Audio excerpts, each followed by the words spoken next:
Cette semaine, Clout est mort, l'idée de start-up à la con, et y aura-t-il encore des hôtels en 2025 ?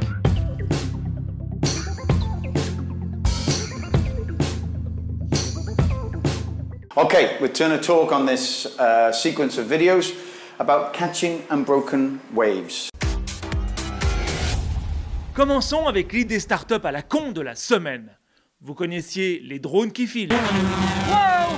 Vous connaissiez les drones qui lâchent des bombes en Syrie. Grenades from above or to surveil coalition troop movements in Iraq. Mais est-ce que vous connaissiez les drones parapluies ? C'est la promesse d'une start-up japonaise qui devrait commercialiser à partir de 2019 ces drones parapluies pour 30 000 yens ou 270 €. C'est-à-dire que nous allons passer de ça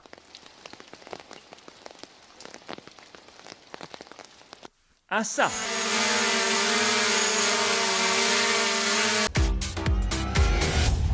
Mauvaise nouvelle, Clout a été débranché cette semaine sur la décision de son propriétaire, Lithium Technology, qui est une agence d'analyse marketing. Il faut au moins être trentenaire et avoir connu la tectonique pour se souvenir que Clout a eu son moment de gloire en 2010, quand ce site nous promettait de mesurer notre influence sociale sur 100. Cette influence était mesurée selon le nombre de followers que vous aviez sur Twitter, le nombre de likes sur votre page, le nombre de RT, le nombre de commentaires, bref, en fonction des interactions que vous aviez sur les réseaux sociaux.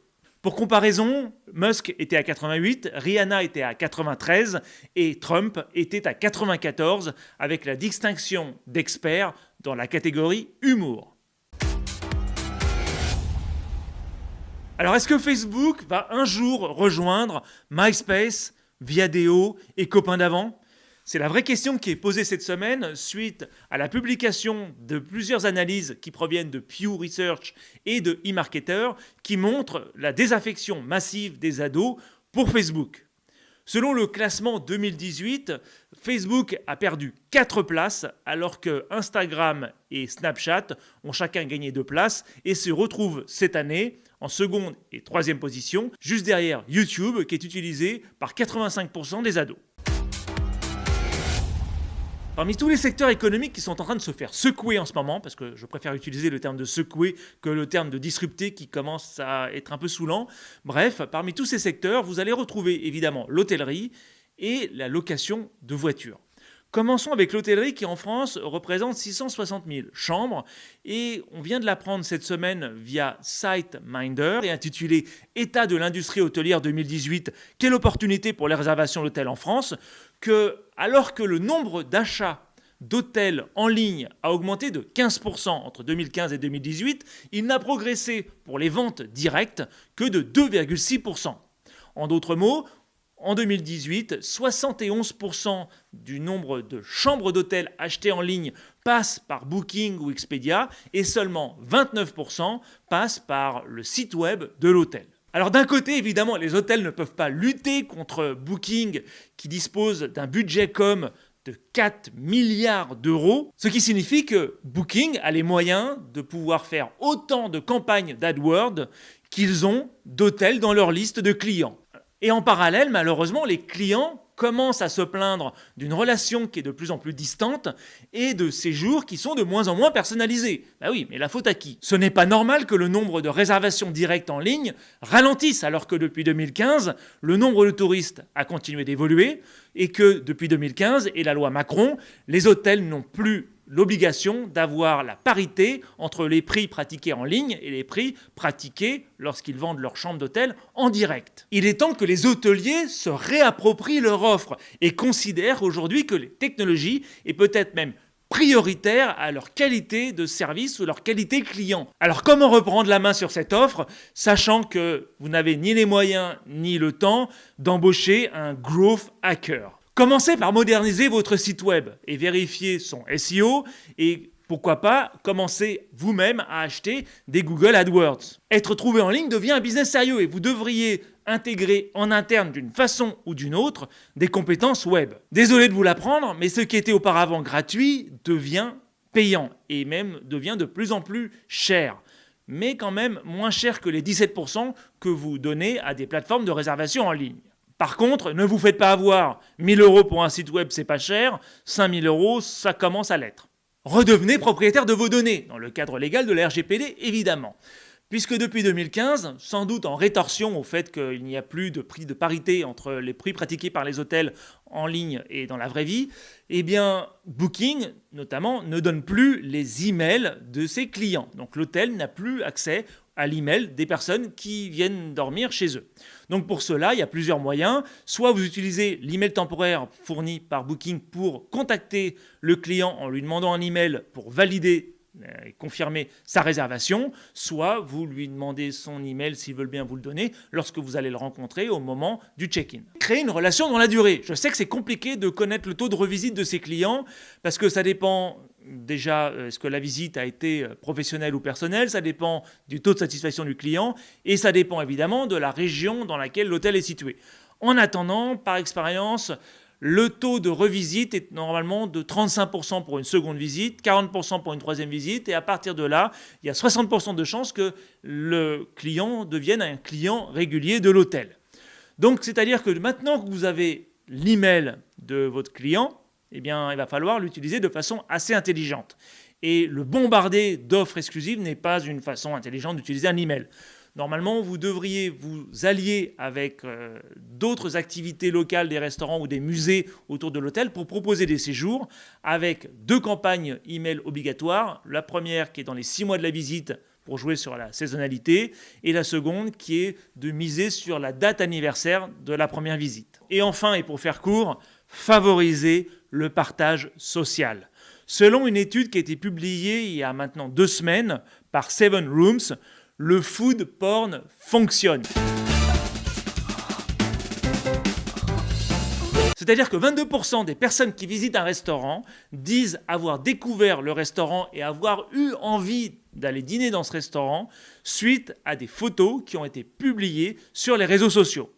Donc ce qui fonctionne sur les restaurants, il n'y a pas de raison que ça ne fonctionne pas pour l'hôtellerie. Donc veillez à, si vous avez un restaurant, que vos assiettes soient bien présentées et que le look de votre hôtel donne envie d'être partagé socialement. Autre secteur qui est en train d'être secoué, et celui-là encore plus violemment, c'est celui de la location automobile.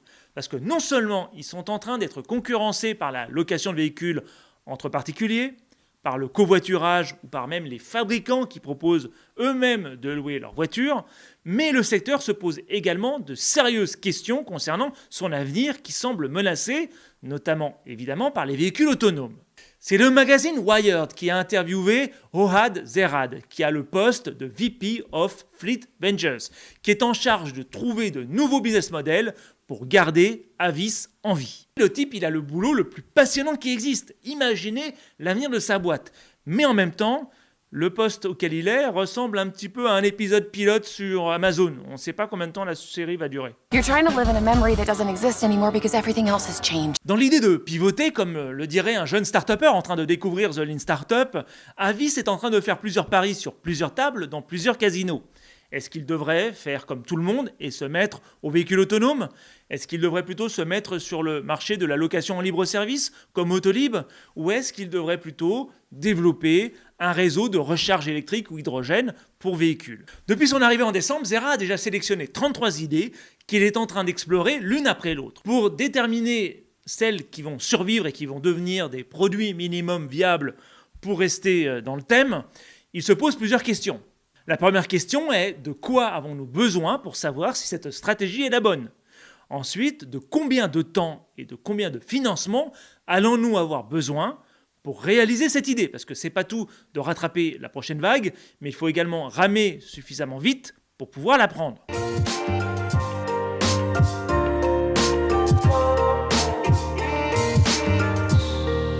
La question suivante est logique, à quoi ressemble la concurrence sur l'espace sur lequel on souhaite se mettre ? Et la dernière question est, est-ce que cette stratégie va suffire pour permettre à Avis de survivre ? Il y a plusieurs choses à apprendre de ce que Ohad Zerad est en train de faire pour Avis. D'abord, que Avis a appris de ses erreurs. Désormais, ils ne veulent pas encore rater le prochain Blablacar ou le prochain Zipcar, que d'ailleurs ils ont acheté à grands frais pour 400 millions d'euros par la suite. Autre chose, ils n'attendent pas d'être confrontés au mur qu'ils voient venir de loin et se contenter de klaxonner en pensant que ça va suffire. Ils ont une action beaucoup plus proactive sur une réflexion sur le renouvellement de leur business model. Par contre, peut-être surestiment-ils les deux atouts qu'ils pensent avoir, qui sont les données clients collectées depuis plusieurs dizaines d'années d'activité et l'immobilier dont ils disposent auprès des gares et des aéroports. Parce qu'au moment où les véhicules autonomes vont arriver, est-ce que ces données seront toujours d'actualité ? Et est-ce que l'immobilier auprès des gares et des aéroports sera vraiment utile quand vous pouvez commander un véhicule d'un clic ? Par contre, et là ils ont une carte à jouer et je sais qu'ils réfléchissent à ce sujet, c'est que les voitures électriques ne vont pas se laver toutes seules. Donc est-ce que Avis va devenir le nouveau éléphant bleu ? À suivre. Il me reste à vous remercier d'être resté jusqu'ici et jusque-là et à vous poser une question. Merci de me laisser vos commentaires pour votre réponse. Est-ce que vous avez préféré cet épisode qui traitait de moins de news, mais qui était plus dans l'analyse ? Ou est-ce que vous préfériez les épisodes de naguère, qui étaient beaucoup plus sur l'info originale ? Je vous remercie encore, et d'ici là, vous pouvez vous abonner tout partout.